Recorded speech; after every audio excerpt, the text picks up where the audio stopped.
వస్తాడు నారాజు ఈ రోజు రానే వస్తాడు నెలరాజు ఈ రోజు అని ఎవరు వాడుకుంటారులా ఓహోహోహో మీరు ఎక్కడి ఓకురి ఇట్లా పాటలు వాడుకునేది కాంగ్రెస్ వాళ్ళు బీజేపీ వాళ్ళు పడుసు పొరగాళ్ళు వాడుకునే పాటలు గా పార్టీలో ఎందుకు వాడుకుంటారు అని అంటే గట్టనే ఉన్నాయి పరిస్థితులు మరి సరే పాడుకుంటే వాడుకునేరు కానీ ఎవరి గురించో ఎరికేనా ఆ నెలరాజు ఎవరో తెలుసా వాళ్ళ నోటితోనే ఇందాము పట్టరి ముచ్చట సంబరం మీద మొగన్ని మర్చిపోయినట్టే చేస్తున్నాయి కాంగ్రెస్ బీజేపీ పార్టీలు ఓర్ని కథగాల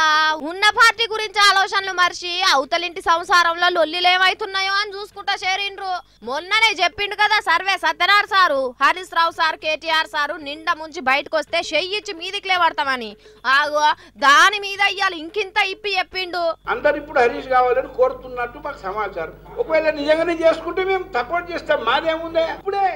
టైం ఉంది ఒక సంవత్సరం 2 సంవత్సరాలే అదేదో నీ డ్రీమ్ నువ్వు ఫుల్ఫిల్ చేసుకో అవసరం అనుకుంటే మామకు వెనుకోటు పొడుస్తావా ఎట్లా దించుతావో దించు ఎందుకంటే నువ్వు కష్టపడ్డావు పని చేసినావు నీకు ఆ హక్కు ఉన్నది యూ డిజర్వ్ దట్ ఎందుకంటే నువ్వు ఇప్పుడు చేసుకోకపోతే 19లో మేము వచ్చి కూర్చుంటావు నీకు ఆ ఛాన్స్ రాదు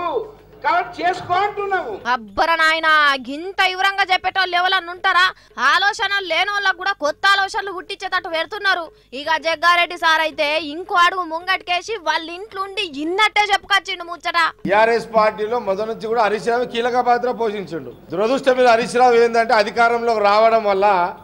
వారసత్వ రాజకీయాలు అందులో కూడా వచ్చినాయి కాబట్టి మరి అక్కడ హరీష్ రావు డౌన్ అయిపోయిండు కేటీఆర్ అప్పరాయణ అయిపోయాడు ఇక బీజేపీ వాళ్ళ ముచ్చట్లు నూరు ఎట్లున్నాయో కృష్ణా సాగర్ సారు హరీష్ రావు సార్కు పేరు వస్తలేదని మస్తుగా తనలాడుతున్నాడు ఈ కుటుంబంలో ఒక నాయకుడికి చాలా ప్రజాదరణ ఉంటే ఆ నాయకుడిని పక్కకి తప్పిస్తా ఉన్నట్టు కనబడతాం మరి ఈ సభలు 3-4 అయితా ఉన్నాయి ఎక్కడ కూడా హరీష్ గారు ఎందుకు కనబడతలేరు ఇన్నరా కాంగ్రెస్ వాళ్ళు బీజేపీ వాళ్ళు ఎట్లా తయారైనరో ఒకవేళ హరీష్ సార్ అయినా బయటకు వస్తానంటే మంగళారతులు పట్టుకుంటా 2 పార్టీలు కలిసి సీఎం కు శక్కిస్తాయి కావచ్చు నీ రాజకీయాలు చూడుండ్రోల్లా ఎట్లా తయారైతున్నాయో తెలంగాణలో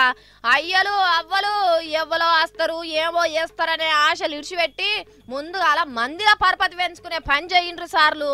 ఏడ జల్లనోళ్ళు మైకుల ముంగట పోయి చెల్లినట్టు చెయ్యకుండ్రి అని అంటున్నారు రాజకీయాలు తెలిసిన వాళ్ళు